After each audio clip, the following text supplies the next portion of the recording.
Hey everybody, Eric Grenier here with Philippe J. Fournier for this week's episode of The Numbers. It's a busy week for you, Philippe, I know, in part because you're not where you usually are. But how are you doing these days? I'm doing very well, Eric. It's good to see you. Hello, everybody. It was a very busy...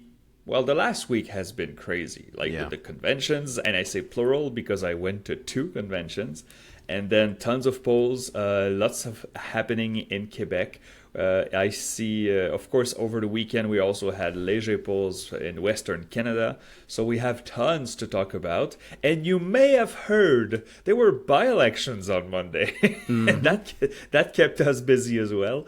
So, Eric, you are the chef d'orchestre. You are the maître d' or whatever it is. How do you say? Conductor. You are the conductor. So why don't you tell me where we start today, and we'll get started. Well, we did have our little episode with our quick reaction to the by-election results. So, we won't go over into them in huge detail. People can check out that episode if they'd like. Yes. But this is also the first time we really get a chance to chat since the convention on the weekend, the Montreal convention for the Liberals. First off, I just want to say, just as it happened at the NDP, and I think for you in Calgary with the Conservatives, had tons of people come up and say hello, say that they enjoy the podcast, wanted to shake our hands, take a photo, that kind of thing. And if you were one of those people, just want to say it really meant the world to us to see all of that love coming our way. So we like to reciprocate it and say thanks to all those people. But 100%. Because we went to both the NDP and the Liberals, I think it's kind of interesting. It gave us a little bit of a compare and contrast between the two. Okay, I'm listening. Well, they were quite different conventions in very different circumstances in different cities. There's a few simple things. One, the Liberal convention was, I made more of a joke about it before, but it was really more of a party convention rather than a convention for a party. Most of the action was taking place outside of the main hall.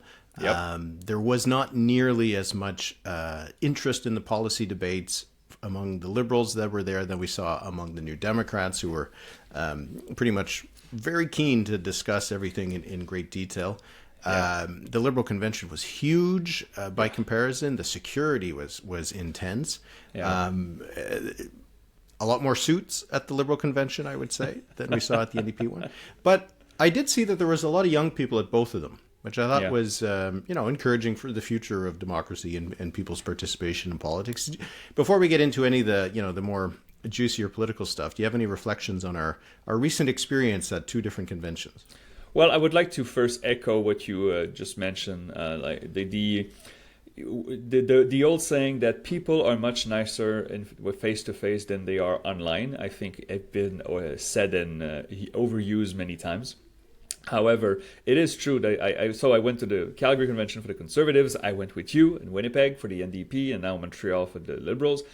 Overall, I had one negative interaction in all 3 conventions, and everything was positive. So, of course, I had a lot of people coming up to me. It's like, I don't like your numbers in the writing, but I think you guys are fair. You and Eric, you're fair, right?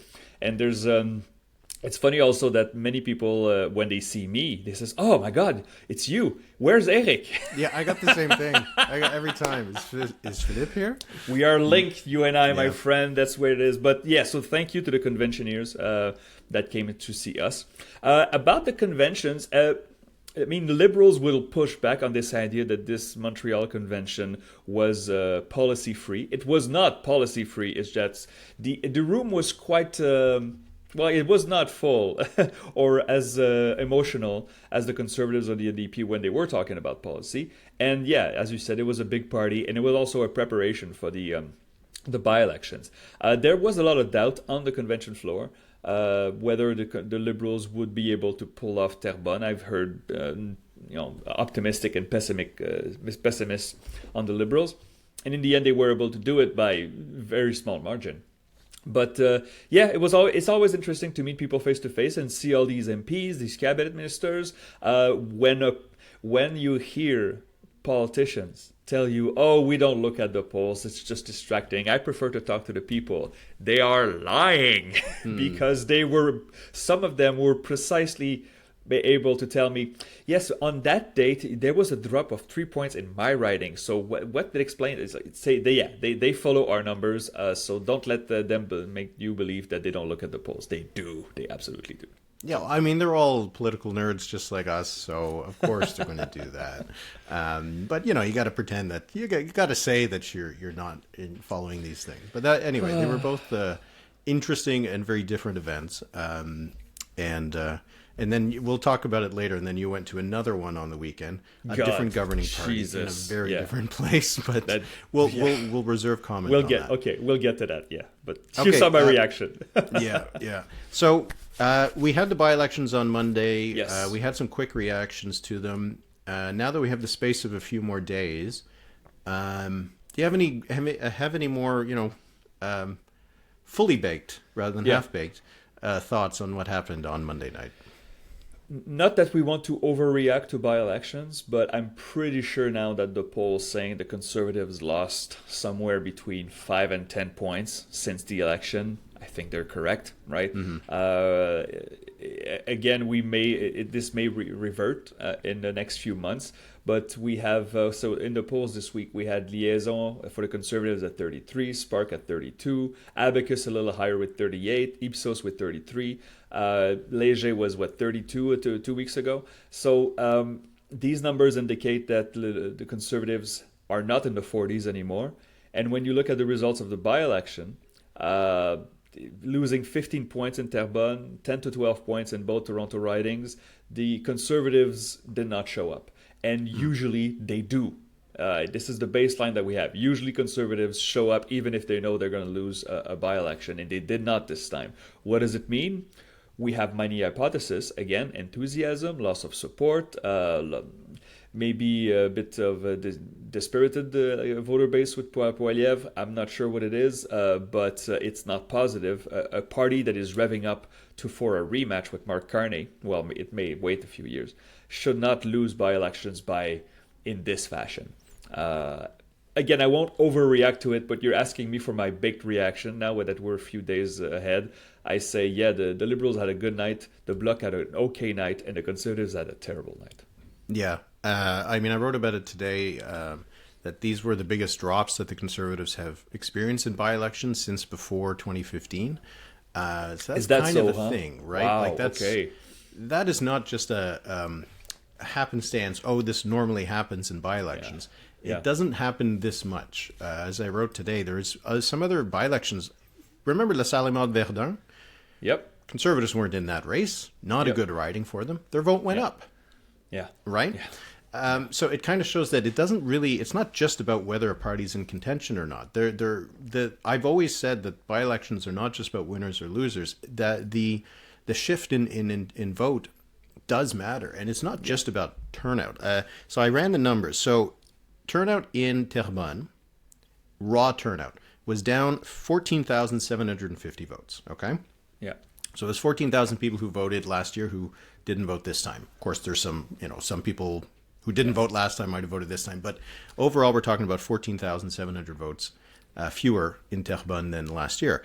The Conservative vote was down 9,400. So they lost 9,400 votes. So if we are entirely attributing the Conservative drop turnout, it means that 64% of the people who didn't vote were Conservatives. It's just not very plausible that it would be so stacked against one party, that drop in turnout. So I think that while it's almost a given that there were many Conservatives who probably didn't bother voting, there were a lot of Conservatives who also ended up voting for the Liberals and for the Bloc Québécois. So it's not just a question of turnout, especially when you see that they had, as we mentioned earlier, similar drops in the two Toronto ridings where the factors were entirely different. So I agree with that for the Conservatives, that was my biggest kind of takeaway from the by-elections. And that the Liberals were able to... It's a sweep. It's a sweep, but the sweep with more vote than they had last time. Yeah. People always say the by-elections are referendums on governments, which I don't actually agree with, but people always say that. And in this case, they passed all of them, right? They didn't have a drop in support anywhere. I was kind of expecting that their vote might come down a little bit in some of those in the Toronto ridings, but it didn't. So, Yeah, it was, for as good of a night it was for the Liberals, it was as bad of a night for the Conservatives. And I think we're starting to see more of the fallout from it over the last few days, right? We've seen lots of Conservative MPs unprompted saying how much they are backing their leader. You've had Poilievre actually having to address questions about whether he was going to go or not. I'm not sure if we've heard the last from these by-elections. Yeah, and there could be more also, right? We talked about it. I know Rosemont Le Patrie I think it was the second worst riding for the Conservatives. We won't draw conclusions for this one, but there should be one in BC, we assume, in a few months. And so we'll see if death by 1,000 cuts. Maybe it's going to be a slow process, but I do wonder. And we ended. Did we end it? Yeah, we ended our special episode after the stream with the over/under on the next election. So I looked it up. Third Monday of October in 2029 is October 15th, one day after Thanksgiving. Over/under for the next federal election. Yeah. Well, it's always, it's the third Monday of October. So if we go by election law, it's always 1 week after Thanksgiving. That's interesting. So will we have an election before then? I mean, had you asked me that before the by-elections, I would have said, 99% sure. I think now I'm maybe like 75% sure. We'll see. That we'll have an election on October 15, 2029. Oh, okay. But we had said at the end that we didn't think that was going to happen. Yeah, I don't know. Now you've had a little bit more space. Exactly. I've thought about it. And again, if you want to, clearly, the Liberals could have called an election this spring, and they would have won it. But most likely, not counting, notwithstanding events. Yeah, they could have. And I've had this comments many times. If the numbers are so good for Liberals, why don't they call an election? And there are, of course, many factors. It's not that simple. Obviously, during a campaign, you never know what can happen. You can have a bad campaign and suddenly you lose power and then you're just a footnote in history. But they could have. I think the Liberals, right now, want to govern. I'm not sure how well they will do it. There's many questions on this, but clearly they were not interested in an election, even though the numbers were favorable, and those by-elections confirm those numbers mostly. So, okay, but maybe we can just expand on that a little bit. Okay. I think I would still say that the election ends up being before 2029, and there's a couple of reasons for that. One, obviously, the Liberals would be. Okay, there's the political calculations you have to make, and they're only determined by kind of electioneering and politics rather than, good of the country or things like that. But from the Liberal perspective, Donald Trump has been helpful, and by the if they hold up until 2029, Donald Trump should no longer be the president, right? So his term will end in early 2029, right? That's when the new president would be sworn in. Now, who knows? Maybe the new president is just as bombastic or problematic and causes just as much help for the Liberals. But that would be a consideration that they would be, it would be wise to at least take into account if they're thinking about their electoral chances. The polls being good now, they won't be good forever. No. Or if they're still good in 2028, I think I could see Mark Carney being tempted. And we did see that Mark Carney called an early election in 2025, right? Like, he wanted his own mandate. He wasn't sticking to the fixed election date law. And, he's buddies with Doug Ford, and Doug Ford seems to be pretty keen on early elections for the sake of it. So I wouldn't be surprised if we end up going in 2028, let's say, in the spring of 2028 or something like that. I wouldn't be shocked by that. No, me neither. And, we love elections, so why not? But they have, to your point, the Liberals have to be careful. Like you say, Donald Trump has been useful. You know what would be very useful also for the sitting government, which whatever color is, a growing economy and a good relationship with the United States. So this is like a sugar high. It's not going to last very long. So we'll see. Okay. Do you want to get to the last week's numbers? Yes, yes. So I mentioned them a little earlier for the Conservatives. So we had the usual trackers from Liaison and Nanos. There was no big movement. We're not in the 15-point lead anymore, but 10 to 12-point lead. We had an Ipsos, which usually doesn't vary from month to month that much, not in a dramatic fashion, but Ipsos had 45% for the Liberals, just above what they had in last April. 33 for the Conservatives, which I must say surprised me, and 9 for the NDP. Liberals holding a 20-point lead in Ontario, a 13-point lead in Quebec and in British Columbia. Those numbers would create a massive majority for the Liberals from Ipsos. And the Abacus, which released interesting data regarding their weighting, how they weight by past votes. We're not going to talk too much or delve too much into that, but you can check it out on David Colado's social media. Closer race, 44 Liberal, 38 Conservatives, 8 NDP. Strange that the weighting of Abacus data doesn't change the NDP. It's still at 8 or 9. There's no effect there. Eric, is there a takeaway that you have from last week's numbers? It's more of the same, a tightening? What do you see? More of the same, I'd say, right? And there's a lot of consistency, with the one exception of Conservatives being at 38 in the Abacus poll. The Liberals are between 43 and 46 in all of these polls. So they had 43 in Liaison, 46 in Spark, 44 Abacus, 45 Ipsos, and 45 Nanos. And the Conservatives, again, with the exception of the 38 in the Abacus poll, they had 33 or 32 in all the other polls, and the NDP were between 8 and 12. So there's not a huge amount of disagreement. And even with the Abacus poll that had the 6-point Liberal lead nationally, had them up 10 points in Ontario, 17 in Quebec, and 13 in British Columbia. That's 200 seats. Yeah. So it doesn't really matter all that much that they were a little bit down than the others. I think that it is, again, the holding pattern. These polls were largely taken, certainly all before the by-election. And I guess by now, they would be post-Avi Lewis. So we haven't seen an NDP bump out of the leadership race.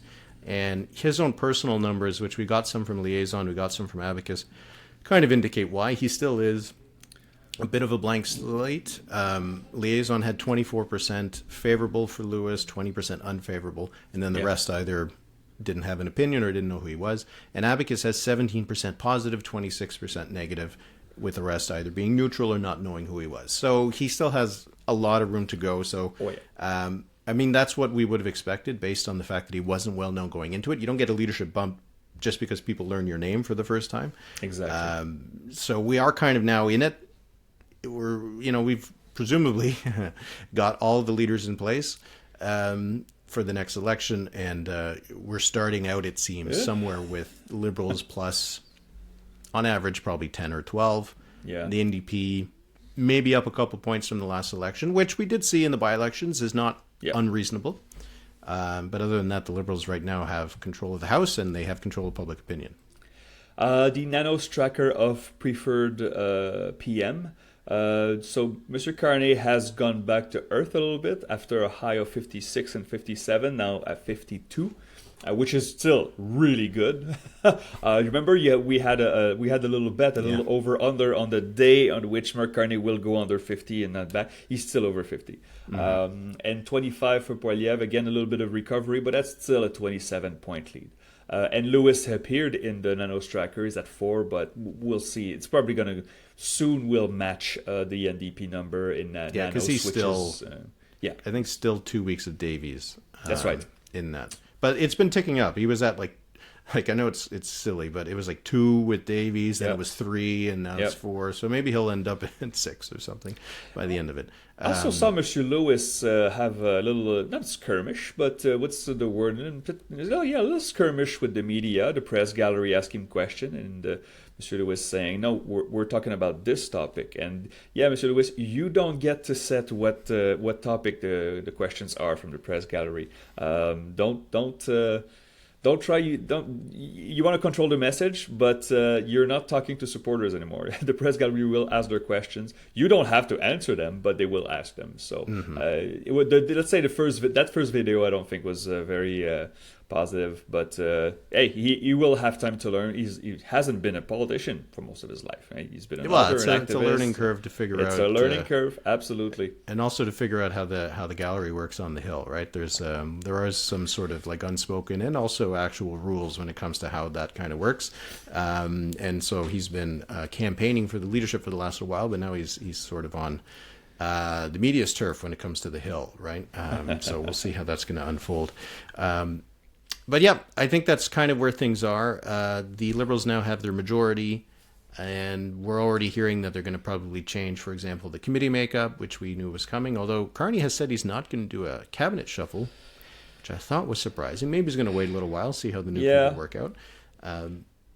But there's no rush here. There's no rush. They got lots of time, and again, when you look at these polls, it feels like these are. While we have seen some polls where the Liberals have been a bit higher in the 50s, this series of polls with the gap being as high as 14 points, like they are very much a majority territory, and they have the majority in the House. So it seems like they have all control of all the levers for the time being, and we'll see how long that lasts. Absolutely. All right, let's move to some provincial stuff. Yeah. Where should we start first? Where should we start on the first? same weekend? On the same weekend, you went to a governing party convention where everybody's in a great mood, and then you went to another governing party convention where it was awake. What was it? It was different. Okay, so the Liberal convention, the Federal Liberal convention in Montreal ended on Saturday. On Sunday, I drove to Drummondville, to the Centre Expo. It's a little convention center they have in Drummondville right next to the Highway 20, so it was easy to access. But it was for the end of the leadership of the CAQ to replace François Legault, and it was also an homage to François Legault leaving his post after almost 8 years in power and 15 years as leader of the CAQ. It was obviously very different. It was much smaller than what we had seen with the Federal Liberals, but we expected that. It was also much more somber.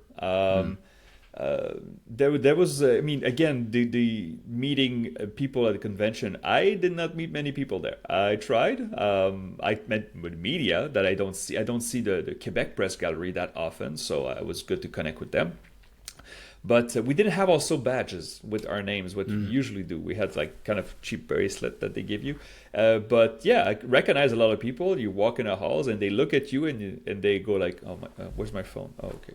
Like this, right? So it's the guy who says we're going to go down to zero. That's right. That's right. I had a few CAQ supporters there. I remember an older gentleman from, he told me he was from Trois-Rivières. He came to see me and he says, "You are crazy, Philippe. It's not going to be zero seat. Madame Fréchette," she hadn't won yet, "Madame Fréchette will take us to at least 20 seats. And I said, "Oh, that's very interesting, sir. Okay, so where do you think?" He says, "Well, I don't know, but 20, 25 seats would be the floor for me."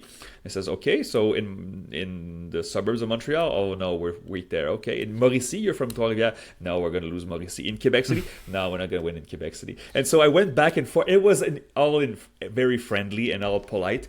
But I asked him, "So if you think the CAQ is going to win 20 seats, which are they?" And the conversation ended where he said, "Well, I don't know, but it's going to happen." You gotta have faith. Other people will vote for the CAQ. Absolutely. So Monsieur Legault left. He had a speech which was full with emotion. He's been, he gave 28 years, I think he was in the National Assembly as an MNA and then as a premier. But then it followed by karaoke. And not a lot of, karaoke is kind of all fun and the games and, it can be wholesome, but it's hard to pull off like Céline Dion ballads. And they tried that and it was quite painful. And then... Can you explain why? A lot of people were posting some of the images from this karaoke. How did they come up with the schedule for this event? And we're like, oh, and here we'll do the karaoke part with our MNAs and cabinet ministers. Listen, I know nobody wants to do karaoke sober anyway, and they do it on a convention here at 2 in the afternoon. And Céline Dion, L'amour existe encore. It was just straight. I know many of the people who organized that convention, so I don't want to go all frontal on them. But as journalists, especially, it was really, really loud. Like pain. Like, you know, you're typing in a computer, you go like, what the hell? So that was it. And then they unveiled the results, and it was pretty easy. It was 2 candidates, 1 turn, right? And so there was pictures of both candidates on the screen with a countdown from 10, 9, to 1, and then boom. And then results came. It was 58-42 in favor of Madame Fréchette. I think my number was in the low 60s for Madame Fréchette, so maybe a little lower than I thought, but a clear win. There's no ambiguity here. She won by 16 points. And she became premier designate. The side of the room that was on the side of Bernard Drinville got really quiet. I mean, when you see those people like they cross their arms, they're not happy. But the next day, Bernard Drinville was very gracious, and he said something like, "Dust has settled now, and I'm calling for all CAQ members and voters to coalesce behind Madame Fréchette. She's going to be a great premier." That being said, the next day, Palace Data started its poll, its Quebec poll. And it was fielding Monday and Tuesday and yesterday, Wednesday, releasing the numbers for L'Actualité magazine. In the previous poll from Palace in Quebec, it was 14% for the CAQ. That was the last Palace poll with Legault. And in this poll, the CAQ is at 14%. Though no immediate change, no savior, no Fréchette mania right there. I'm at Radio-Canada right now, and many journalists came to see me, says, well, that's way too early to poll. And I said, no, I need a line in the sand. Plus, when we ask hypothetical questions, so Léger did this, and other pollsters did it too, where it says, okay, so who would you vote for? And then the next question is, what if this person is leader of this party? Now who would you vote for? It's very interesting content, but it doesn't always materializes. And so that's why I polled early with Palace Data. I commissioned that poll. And we see no change. But I don't think that was the headline of the poll, Eric. And the Liberals take 5 points, go from 27% in February to 32%, including a hike of 3 points among Francophone voters, and take first place province-wide. Parti Québécois 29, as I said, CAQ 14, Conservatives 14, mostly stable, and Québec Solidaire 11. Eric, that Quebec poll, what do you make of it when you saw the numbers? Well, we had seen the Léger poll that was done just before the CAQ leadership, and it also had the Liberals ahead by 1 point. I think it came out on the weekend, so we didn't, this is the first time we chat about it. So these are now 2 polls that have the Liberals leading, and one of them is with Fréchette on the ballot. We did see from some of the hypothetical Léger polls that putting Fréchette's name in it would actually hurt the Liberals a bit more than the other parties.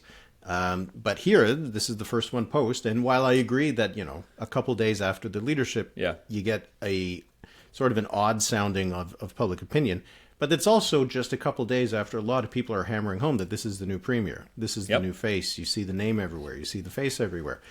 You kind of expect that the numbers might be artificially high for the party, not low or something like that. So the fact that they're at 14 in the immediate kind of aftermath of the leadership victory is not promising, because that should have been a day when they could have done better.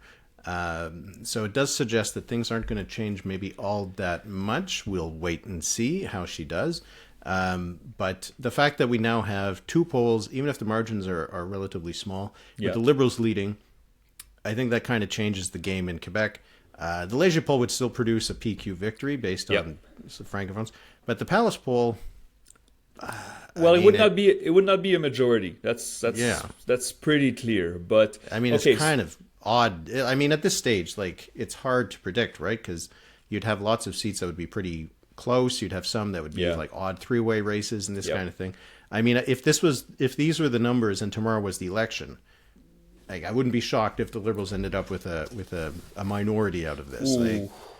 That is just such a big shift from where things were. Really, huh? Just 6 months ago. 6 months ago, and I think a year and a half ago, we had the Liberals in single digits among Francophones, and now they're second place. I have the Francophone number here. So 34 for the Parti Québécois, a drop of 3 points. That's not high, 34. No, that's not high. 21 for the Liberals, up 3 points. CAQ 18, up 2 points. and then 13 apiece for the Conservatives and Quebec Solidaire. Here's the thing. So 2 months ago, this was a 19-point lead among francophones for the Parti Québécois, and now it's 13. So, yeah, the PQ, I mean, I'm going to run the numbers. I'm waiting for the Léger poll because Jean-Marc Léger himself announced that he was fielding this week. So we should see a Léger poll in Quebec soon.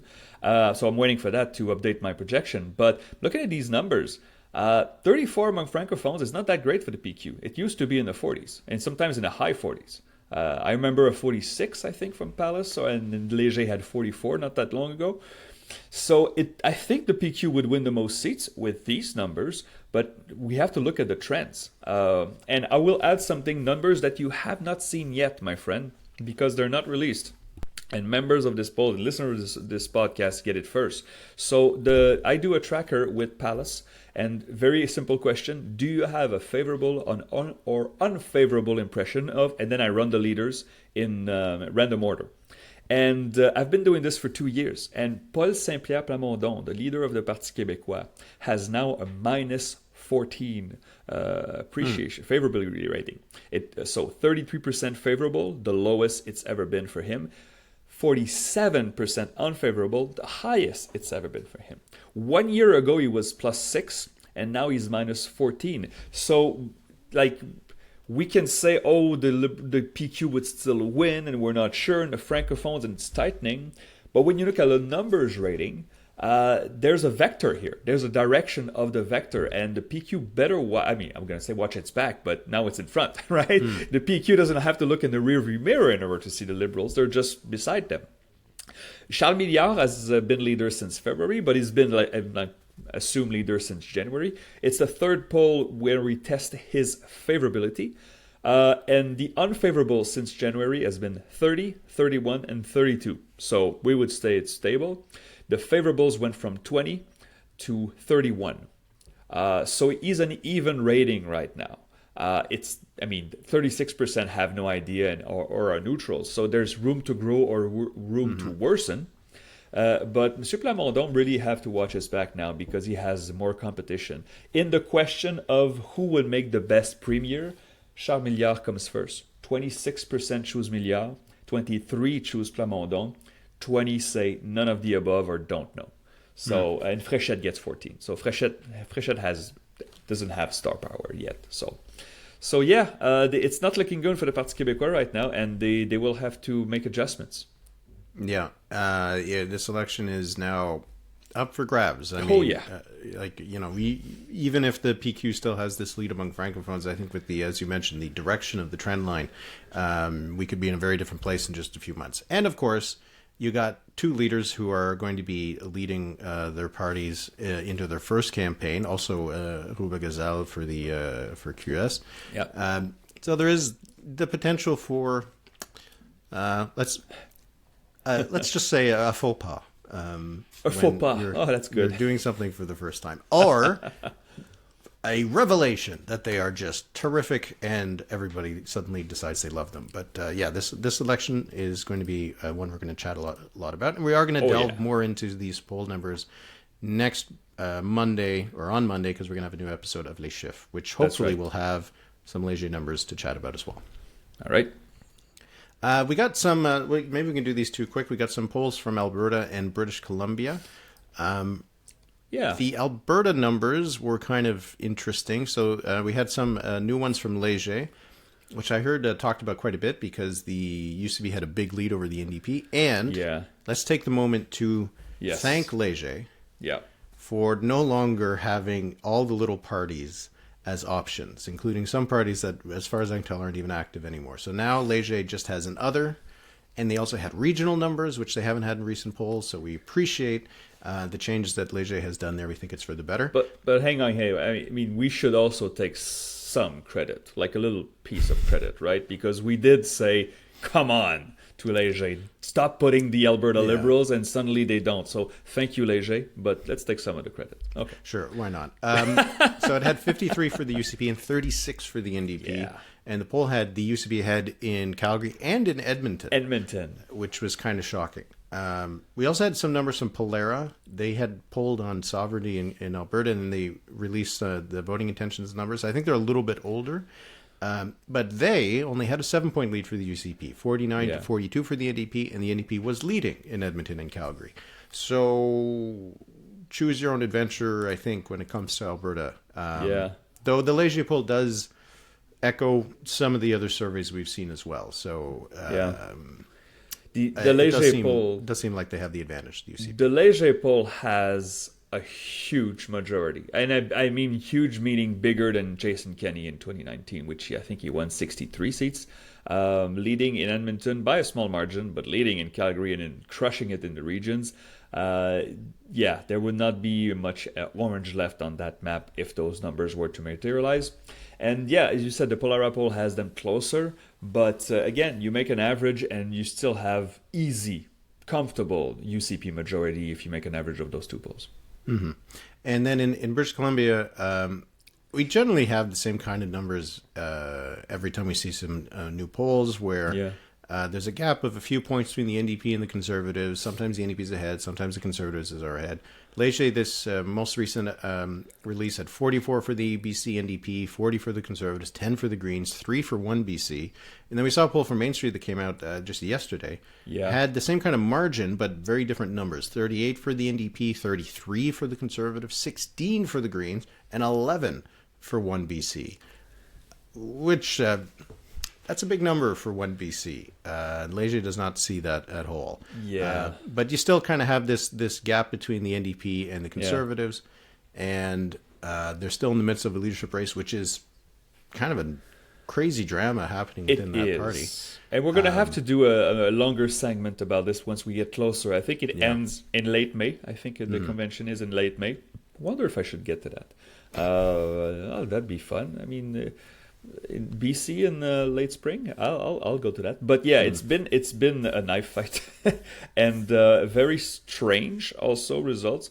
I don't think we could predict really what's going to happen because there may be front runners, but it's not clear front runners. But we'll delve more into that. We'll have a longer segment with more data on the Conservative race in BC because it should matter a whole lot going into the next BC election.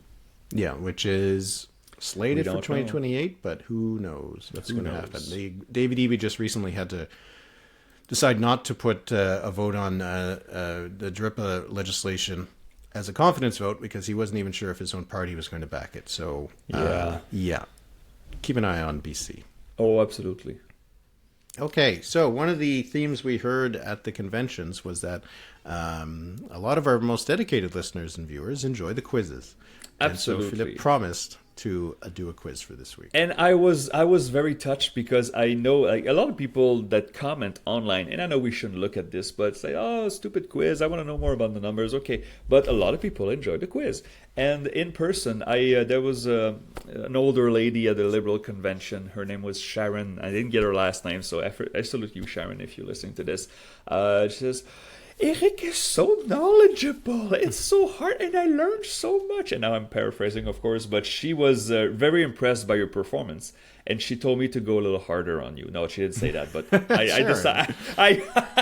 she actually said it's too easy for him, but it's so hard for me. I was like, well, okay, that's for a lot of people. So I have a little quiz. I was given the idea of why not have a little quiz more on numbers this time than history? We had tons of history lately, and we'll go into the numbers. It's still history, but it's focused on the numbers. So the theme here is razor-thin elections. And I know you know your elections on therit.ca. You have this, every election project, which I think is really cool. So let's see if you can answer. I have, like 7 questions, but there's in total like 10 points. Okay. There will be one lifeline that I will tell you in time. Gold is 9, silver is 8, bronze is 7, a tap on the shoulder is 6, and below 6 is shame. So, Are you ready, my friend? I am ready. Okay, razor-thin elections. The results of the 1972 federal elections are the closest seat-wise of the past 60 years. Eric, I have 2 questions on the federal election in 1972. 1 point each. The first question is, How many seats separated the Liberals, led by Pierre Trudeau, and the PCs in the final tally in 1972? It was the closest in the last 60 years. It was very close. I think and you have to give me the answer within one seat. So I want a margin in seat. Yeah, within one. If it's within one seat, I'm going to guess it was 3. Is that your final answer? Yeah. In that election, when all the votes were tallied that night, the Pierre Trudeau Liberals won 109 seats. And Robert Stanfield's PCs won 107. So 2 seats, you get the point. Okay. I was thinking it was 2, but I was like, if I got a 1-seat cushion, I'm going to put it up to 3. That's very smart. There you go, playing the numbers. Okay, you get the point here.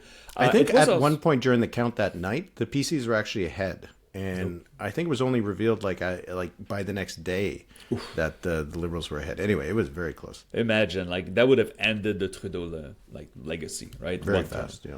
Okay, number 2. In that same election, it was also quite close in the popular vote. Not the closest ever, but quite close. What was the margin between the two parties in the popular vote nationally, rounded to 1 decimal? And you have to give me the result, the margin, within half a percentage point. Oh. So what was the margin between the Liberals and the PCs in the 1972 election, in which the Liberals won 2 seats more than the PCs? In 79, they won by 4 points, and the PCs won the most seats. But I think it was closer. Yeah, I'm not really sure here. I'm going to say it was 3.5. The Liberals had 38.4% of the vote. And the PCs had 35% of the vote for a margin of 3.4. How dare you, sir? I squeaked through with that one. That's good. Yeah, not even 40% for either the PCs or the Liberals. It was Mr. Lewis, the grandfather of Eva Lewis, who was leading the NDP, who did not have a great election, but it had a pretty good result in that election. Okay, so you're 2 for 2. We're going to go a little more recent here, and maybe this is too easy, but I thought this still was fun. The 2017 British Columbia election is one of the closest in Canada this century. When all the votes were counted that late evening, Christy Clark's BC Liberals won the most seats and the most votes against John Horgan's NDP. 2 questions on this, 1 point each. How many seats separated the BC Liberals and the BC NDP in the final tally? You have to give me the answer within 1 seat. I'm pretty sure it was 2 seats. I think it was like 43, 41, and 3. So I'm going to say it was 2 seats. Final answer? Yeah. The Christy Clark, the premier of BC back then, won 43 seats, 1 seat short of a majority. The NDP won 41 seats and the Greens 3. So you have it perfect. I guess it was too easy, but I still think this election was bonkers, right? Mm-hmm. Bonkers. I mean, the NDP is still in power to this day because Christy Clark was not able to win 1 more seat, right? Yeah. Absolutely insane. But, okay, so you're 3 for 3, but now, what was the margin between the two parties in a popular vote, province-wide? You have to give me the answer within 0.1 percentage point. It was super close. It was insanely close. But. Do you remember who won the popular vote? Yeah, it was the Liberals by the teeniest amount. Like, was it 0.1? Is that your answer? 0.1. Yeah. The BC Liberals won the popular vote by 0.08 percentage points. So we round to 0.1. And I think it was like 3,000 votes in the whole province. Yeah. Insane election. And again, Christy Clark eventually was ousted because the Greens and the NDP formed a temporary alliance. But yeah, crazy close election in BC. Okay, you're 4 for 4. Oh, yeah, that was too easy. But still, we learn. I revisited that election. Like, oh my God. Okay, here's a close election. It was not the closest election, but it was pretty close. The 2007 Quebec election saw Jean Charest Liberals almost lose grip on power after a surge of Mario Dumont's ADQ, Action Démocratique du Québec, the ancestor of the CAQ, if you will, now TV host for TVA. I have 3 questions about this election, Eric. Okay. How many seats separated the Quebec Liberals and the ADQ in the final tally? There are 125 seats in the National Assembly back then and still today. So what was the seat margin between the Liberals and the ADQ? I think it was 7. I think it was 48 to 41. Final answer? Yes. The Liberals did win 48 seats. They had Montreal to thank for that one. The ADQ won 41 seats. How do you remember that?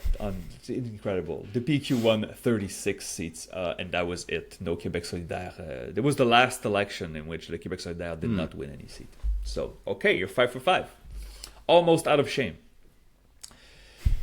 In that same election... At least in this quiz. In life, who knows? In that same election, Eric, what was the margin between the two parties and the popular vote?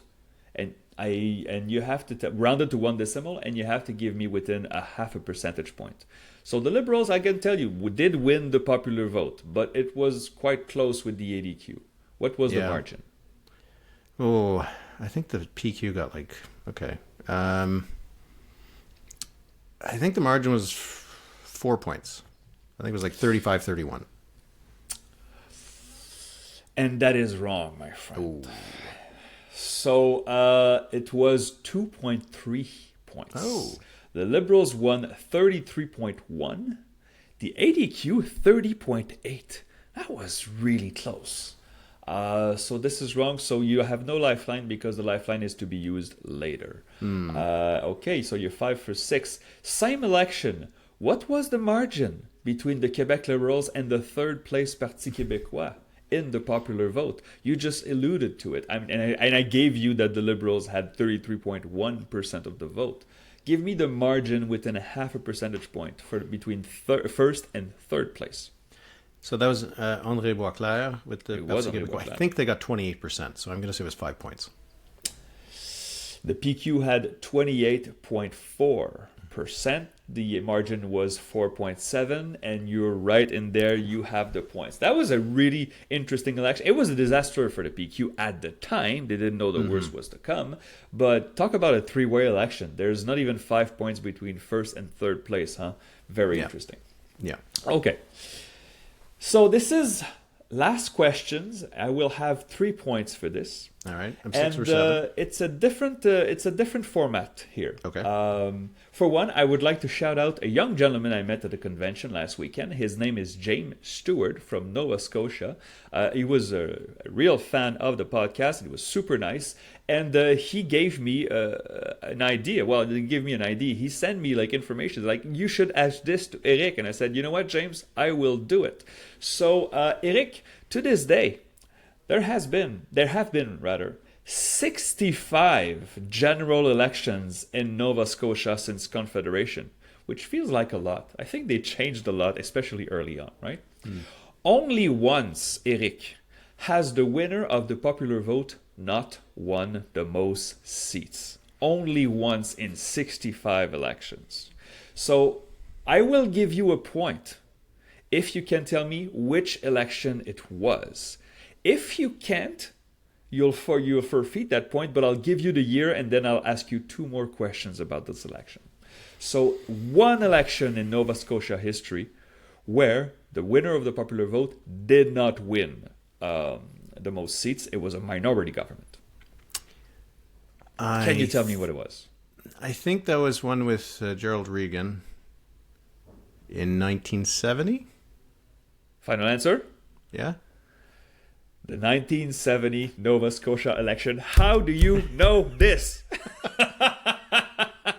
So, James, Eric knew your trivia question. That was it. Wow. Okay. You get the point. You're at that was a good 7 one. now. So you got silver locked up.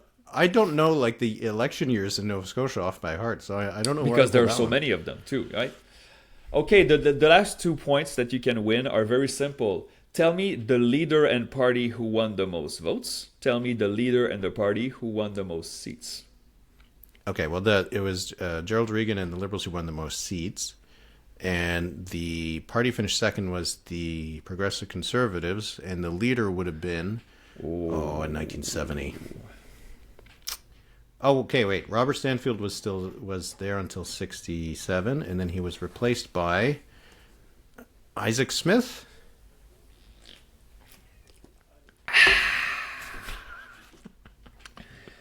Final answer? Yeah. Gerald Reagan led the Liberals and won 23 seats, one short of a majority with 45.6%. So you are correct there. George Isaac Smith led the Progressive Conservatives to a 21 seat, but 46.4, so 3,000 votes more than the Liberals. And you are correct, my friend. Wow. And I thank you once again, James, for this idea. James sent me an email with the results of past Nova Scotia elections. I was really happy to test Eric. And know, James, that Eric just nailed 3 points on this election. So congratulations, Eric. You get, is that 9? That's gold. You got gold. There you go. It was good. Yeah. Oh, that was a good one. I enjoyed that. Thank you very much. I appreciate it. And we also heard at the NDP convention, someone had given you a quiz question, and then he mentioned it to me, and I said, don't tell me what the question is, because I thought I had interpreted it that you were going to ask me the question. So if you're listening, send Philip that question so that he can ask me, because we got our connections, our wires crossed there. But in I'll general, take the gold. I'm happy with that. Absolutely. That was a tough goal. And in general, if people want to suggest quiz questions, send it to me, not to Eric. So send it to me, and we'll play around with this. So very well done, Eric. Good job. Thank you. All right, number of the week. Why don't I go? Mine's not that inspiring or interesting. Is it 3? Why? Is your number 3? Why would it be 3? Or for the 3 by-election wins? I don't know. Oh, I don't know. What is it? It is by-election related. Okay. My number of the week is minus 12.7. This was the average drop in vote share for the Conservatives in the by-elections. 13 points is a lot. That's a lot. And if this had happened to the Liberals, we'd be thinking that this was a very bad performance. So, the Liberals were up 6 points. The NDP was averaged up by 3, and the Bloc went up 8 points in the one riding. So, anyway, I don't think it's nothing. I know a lot of people are going to be like, by-elections, but I think I'm a believer in by-elections. As we all remember, it was the Cloverdale-Langley City by-election in British Columbia that ended Justin Trudeau's prime ministership. Of course, yes, absolutely. It was precisely that 50-point loss that night with a very low turnout. But my number of the week, I'm going to go back to that Quebec poll because I commissioned it, and why not? I talked about Mr. Plamondon's poor personal numbers, or decreasing poor personal numbers. Among Francophones, 40% favorable, 37% unfavorable. Now, it's the best among all the party leaders, but it's +3 for a PQ leader among Francophone voters. So when I say there are red flags, I'm not piling on here. It's just the numbers are what they are. This is they have to at some point find a way to address this. The tone has shifted for Monsieur Plamondon in recent months, and what seemed like a sure victory last fall, I'm not too sure anymore. They're still ahead. I'm pretty sure I will update my prediction. They're still ahead, but it's much closer than we think, and with a leader that's increasingly unpopular, could spell trouble for them.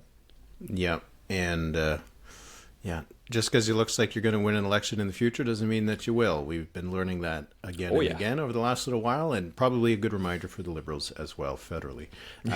So that'll be it for this week. Thanks again for everybody for listening and watching, and all the people who said hello to us at the conventions. Really great to meet a lot of you.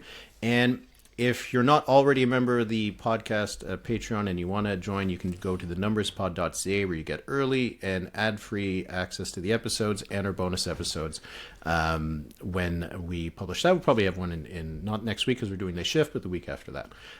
So for that, I hope you enjoy the weekend, and hope you get a little bit of time to finally kind of decompress and rest a little bit. It's been a busy couple of weeks after these two conventions, by-elections, all this sort of stuff. We have a government now in Ottawa, so that means we can put our feet up. We don't need to worry about an election for 3.5 years, right? So, we'll see. We'll see. Merci beaucoup tout le monde. Merci beaucoup Eric. Everybody, talk to you soon. Have a great weekend.